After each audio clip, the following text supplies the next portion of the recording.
कई समस्याएं जिनका इंसान सामना कर रहे हैं वो सिर्फ इसलिए हैं कि हमने वो जागरूकता खो दी है कि कई शक्तियों के साथ तालमेल में कैसे रहा जाए। अगर आप जीवन के तालमेल में आ जाएं, तो आप भी सुबह 3 बजे के आसपास नींद से जाग जाएंगे। उस समय अगर आप बैठकर वो अभ्यास करें जिनकी आपको दीक्षा दी गई है, तो उससे सबसे ज्यादा फायदा होगा।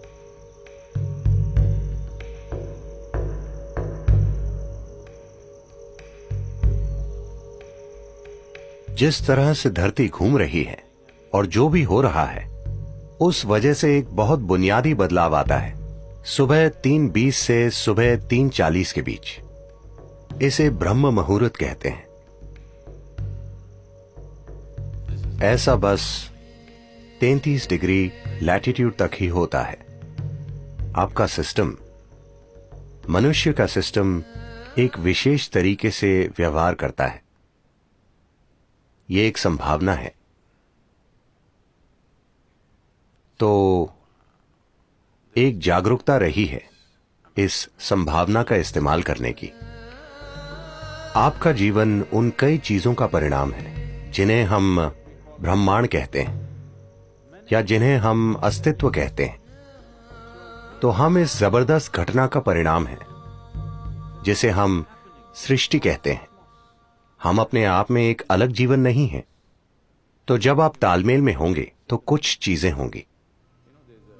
हमारे अमेरिका के टेनेसी में स्थित आश्रम में ऐसे झिंगूर पाए जाते हैं जो 17 सालों में सिर्फ एक बार जागते हैं।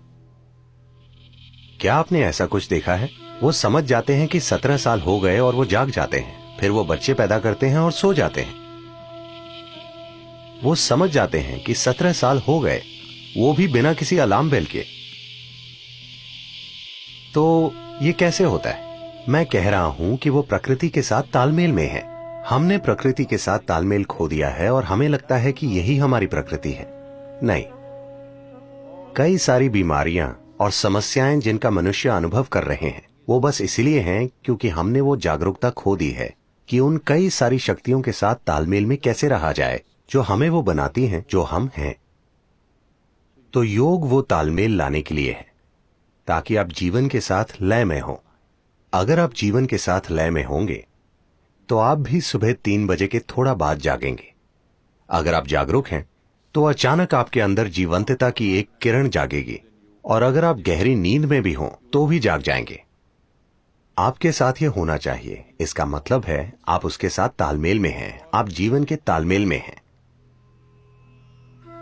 तो मुझे क्या करना चाहिए? क्या मुझे ध्यान करना चाहिए या क्रिया? इससे फर्क नहीं पड़ता कि आप क्या करते हैं। आपको वो प्रक्रिया करनी चाहिए जिसकी आपको दीक्षा दी गई है,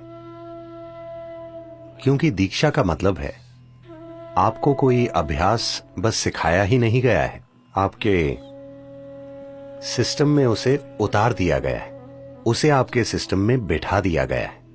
तो वो जो भी हो, अगर आप में एक जीवित बीज है और आप ब्रह्म मुहूर्त पर जागें और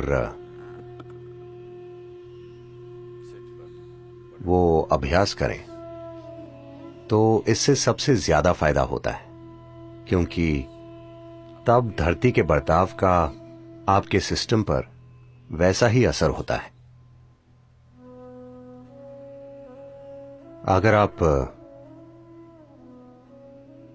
एक विशेष तरह से जागरूक हो जाएं, आपके अंदर एक खास स्तर की जागरूकता आ जाए, तो आप बस जान जाएंगे You will simply know when that time is. कि वो समय कब है। अगर आप सही समय पर सोने जाएंगे तो आपको घड़ी देखने की जरूरत नहीं होगी। आप हमेशा जान जाएंगे कि 3:40 बजे हैं, क्योंकि फिर शरीर एक अलग तरह से बर्ताव करता है। उस समय अगर आप बैठकर वो प्रक्रिया करें जिसकी आपको दीक्षा मिली है, वो नहीं जो आपने किताबों से पढ़ी है, तो सबसे ज्यादा फायदा होगा। उस समय बीज को अंकुरित होने के लिए जरूरी मदद मिल जाएगी, या वो अन्य समय के मुकाबले ज्यादा तेजी से विकसित होगा। ये सिर्फ दीक्षित लोगों के ही लिए है। अगर आप दीक्षित नहीं हैं, आप किताब योगी हैं, तो 3:40, 6:40, 7:40 इससे कोई ज्यादा फर्क नहीं पड़ता। ऐसे लोगों के लिए संध्या काल ज्यादा महत्वपूर्ण होते हैं। संध्या मतलब सूरज के उगने से 20 मिनट पहले से 20 मिनट बाद तक, या सूरज डूबने से 20 मिनट पहले से 20 मिनट बाद तक। दोपहर और आधी रात के लिए भी यही सच है, लेकिन उनकी प्रकृति अलग है। तो ये 2 संध्याएं उनके लिए बेहतर हैं जो दीक्षित नहीं है। 3:40 उनके लिए अच्छा है जिन्हें शक्तिशाली दीक्षा मिली है।